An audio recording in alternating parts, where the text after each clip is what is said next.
म्हणजे पाड भेटतेत का नाही हे शोधू. चला माझ्या मागे या. काय चालू करू? हे बघा हरडच होता चालू राहू द्या.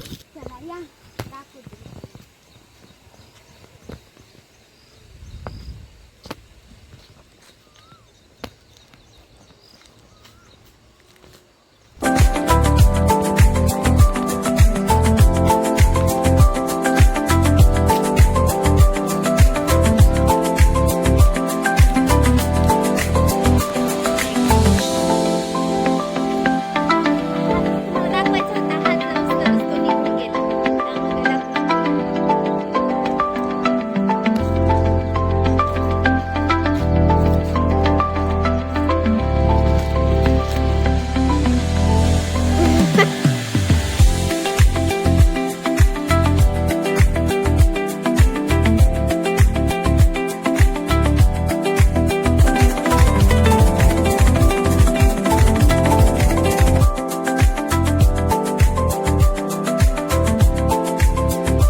तर आज होता मस्त असा गावरान अंड्याचा बेत. कारण ही मम्मीने बघा घरात मस्त असा मसाला घरीच वाटून आणला होता. खूप मस्त आणि खूप छान असा सुगंध येत होता.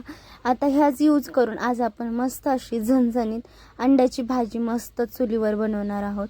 वास तर खूप छान आणि एकदम मस्त असा काळा मसाला तयार झाला होता. मम्मी जर वेळेला मला मसाला तिलाही बनवते आणि मलाही बनवून देते. असा एकदम मुटका म्हणजे आमच्या इकडं असं एकदम गोळा बनल्यासारखा बनत होता. एवढा सुंदर असा छान मसाला झाला होता. त्यानंतर इथं मुलांचं चाललं होतं खेळणं. काय बनवतात म्हटलं तर केक बनवत आहोत असं चाललं होतं. भांडी वगैरे बनवायचं त्यांचं. आणि गावाला आल्यानंतर ना वेगळीच मजा असते, कारण मुलं खूप जास्त छान खेळतात, त्यांचं टेन्शन राहत नाही आहे. आणि तिकडं पुण्याला ना खूप जास्त परेशान करतात, त्यामुळे सुट्ट्यामध्ये असं गावी घेऊन आल्यानंतर खूप जास्त एन्जॉय करतात, त्यांनाही खूप जास्त मस्त वाटतं. त्यानंतर चला आता आपण मम्मीनं बघूया अंड्याची भाजीची तयारी कुठपर्यंत आली आहे. अंडी तर मस्तपैकी अशी शिजली होती आणि ही पूर्ण गावरान अंडे आहेत, आपल्या घरातल्या कोंबड्या होत्या. त्यानंतर मम्मी मस्त अशी भाजीची तयारी करत होती. त्यासाठी सगळ्यात अगोदर तर तिनं खोबरं बारीक करून घेतलं आणि आता अंड्याचं उतरून घेतलं आणि चुलीवरती कढई ठेवली. सारखं तोंडामध्ये गॅसच येत आहे. नवीन असाल तर माझ्या चॅनलला नक्की सबस्क्राईब करा, लाईक करा, शेअर करा. आणि हा माझा दुसरा ब्लॉग आहे म्हणजे या चॅनलवरती.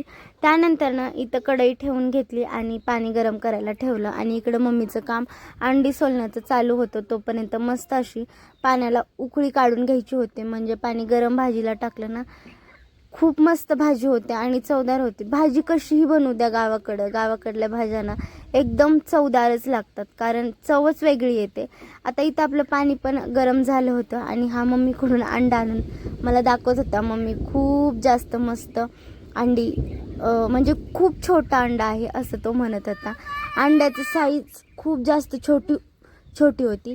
आणि आता वातावरण ना खूप जास्त म्हणजे असं ढगाळ झालं आहे आज.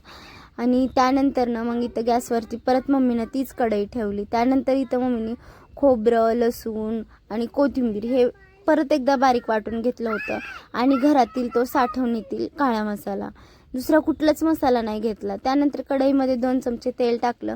मस्त तेल गरम झाल्यानंतर जे खोबरं, लसूण आणि कोथिंबीरचं वाटण होतं ते टाकून घेतलं. आणि आता मम्मी ना इथं कधीही बघा ईश्वरचीच भाजी म्हणजे ईश्वरच वापरते भाजीला. त्यानंतर हे सर्व व्यवस्थित असं मिक्स करून घेतलं आणि मग जी अंडी आपण म्हणजे बॉईल करून घेतली होती ती अंडी टाकायची. 3 अंडी कट करून टाकली होती मम्मीनं. तेलामध्ये मस्त अशी चांगली 2-3 मिनटं अशी फ्राय करून घ्यायची. त्यामुळं ना मसाला जो आहे तो अंड्यामध्ये उतरतो आणि खायला एकदम छान टेस्टी लागतात. आता मस्त मम्मी 5 ते 10 म्हणजे 5-6 मिनटं चांगली तेलामध्ये अंडी परतून घेते. तिची बनवण्याची पद्धत वेगळी आहे. भाजी गावाला मी म्हटलं ना कशी बनवू द्या चवदार लागते, खूप मस्त लागते. आणि गावाकडं भाज्यांना अशा म्हणजे पातळच असा बनवल्या जातात.